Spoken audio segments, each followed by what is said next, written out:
So far we have seen how to represent integers, right? Positive, negative, everything. And we have seen operations on them like additions, subtractions, multiplications, right? Now what we are going to do is we are going to understand how to represent fractional numbers like 0.5, okay? So maybe 0.023, this kind of numbers I would like to represent.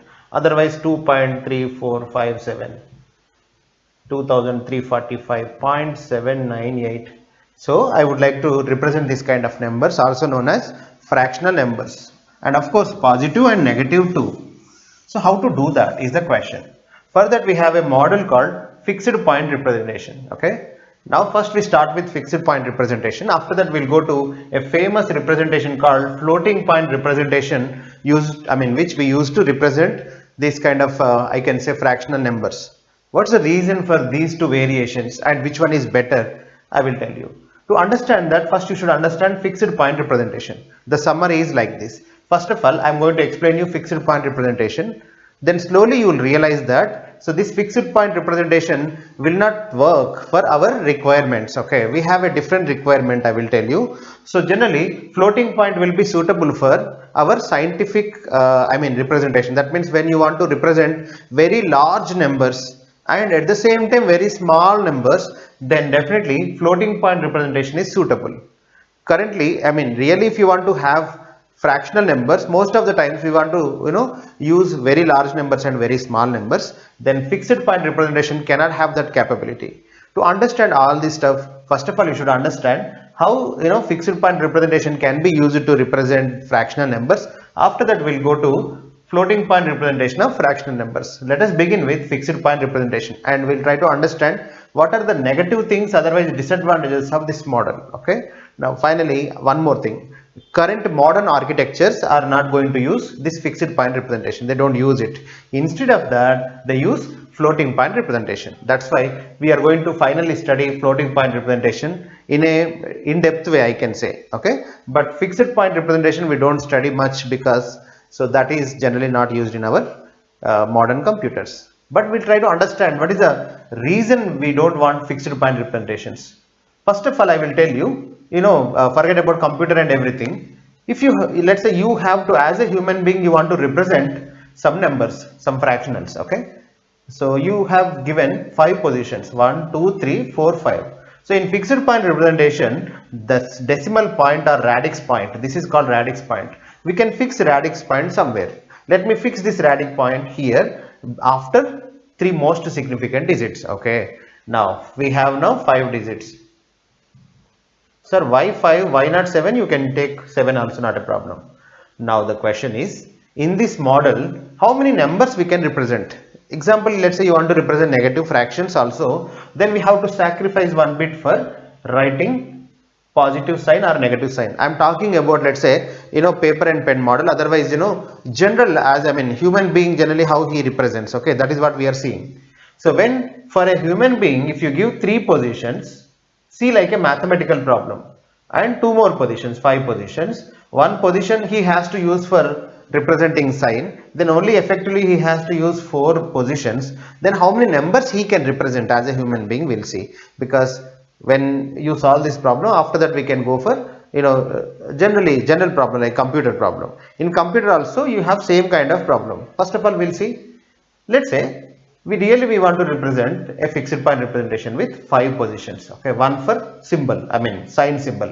Then I dedicate this symbol for plus or minus. Then remaining these 2 for writing some integers. These 2 also for writing some integers.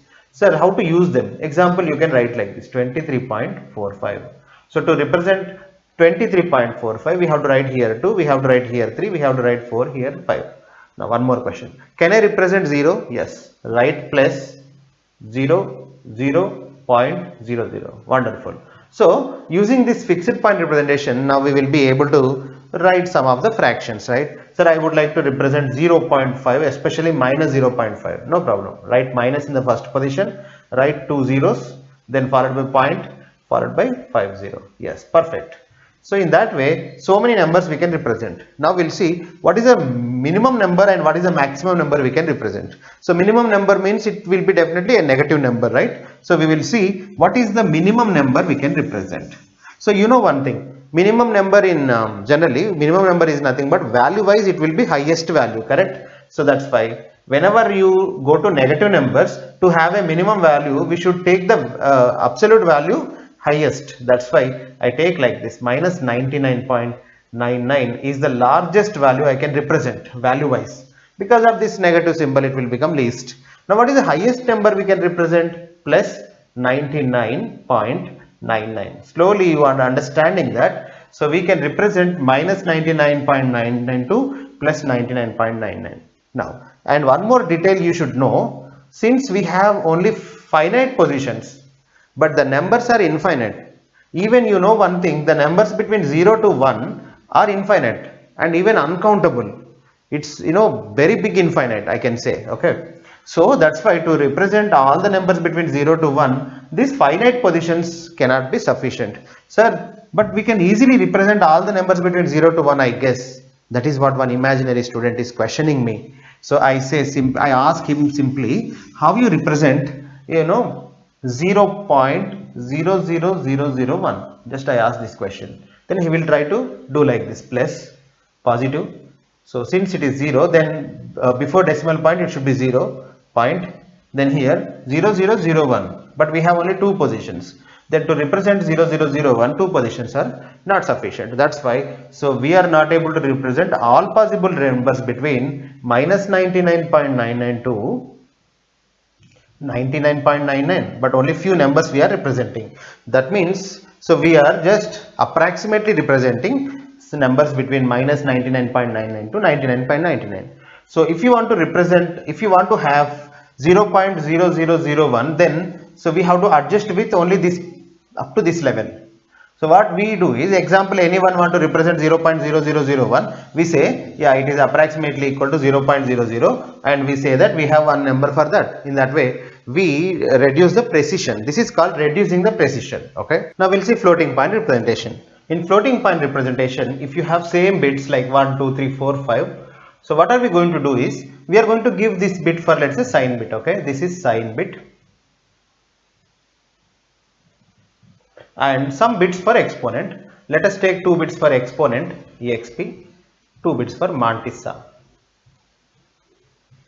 So from now onwards, whatever you write in this one, so forget about that sign bit, the remaining part will be interpreted like this: 0 point mantissa into base power exponent. Okay, base power exponent. This is the way I interpret whatever you write. Okay, sir, if I write here minus 2, 0 and 1, 5, what does it mean, sir? See, blindly apply into this formula, because this pattern's representation is this one, 0 point m. What is mantissa here?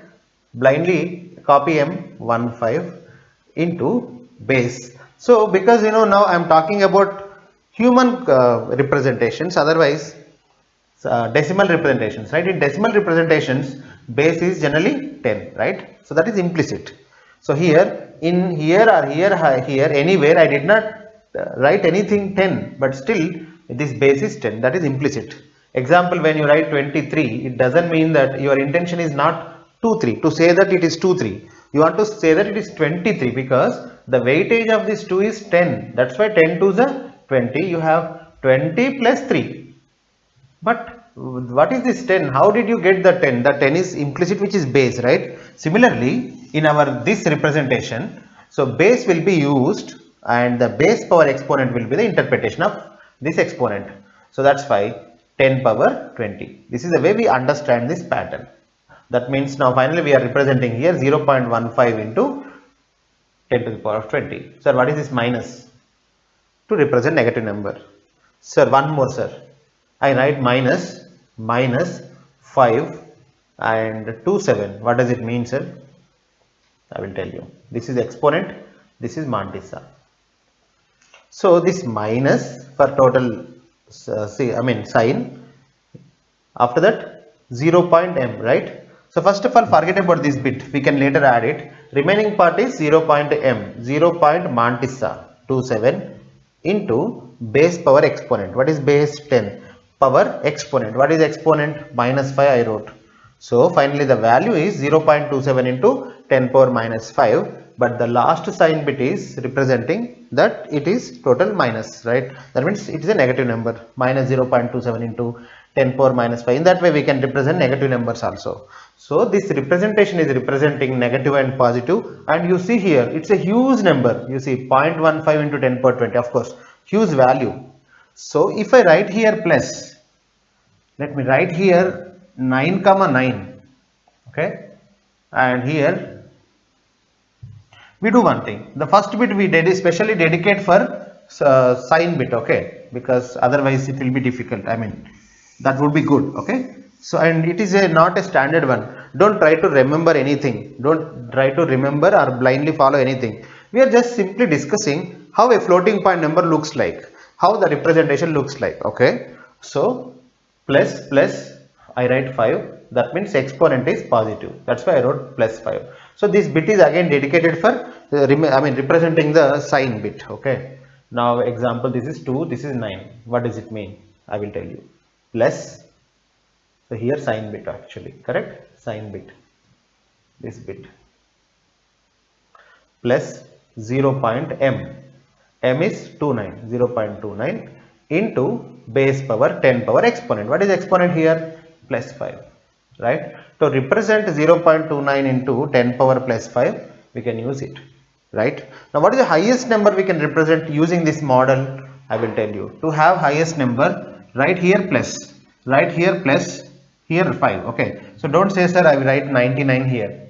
That is not possible, because I would like to give this symbol, this position specially for representing sign, okay. So plus 9 is the highest thing I can do. So why I wrote 9 here? So that we in this our formula, it is base power exponent. The more exponent you have, more value for exponent, the number will be increased. Now here I use highest number again, so 0.99.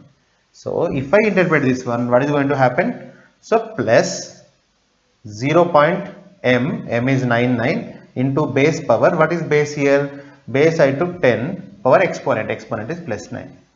See now, recall this fixed point representation. In the fixed point representation, we use like this, one point here, this is sign, correct, and this is integer part, this is fractional part. Using that, what was the highest number we used to represent? Plus 99.99. we have 5 positions.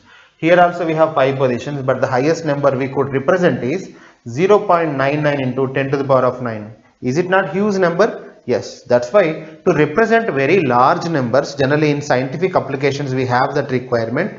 With less number of bits, generally we would go for floating point representation, okay. So from now onwards, you remember, floating point representation has an advantage of representing very large numbers and very small numbers using small number of bits, okay. But generally same thing if you want to do with fixed point representation, we can do it, but to represent 0.99 into 10 to the power of 9, then you need huge number of bits, correct. So maybe, so 10-15 bits we require.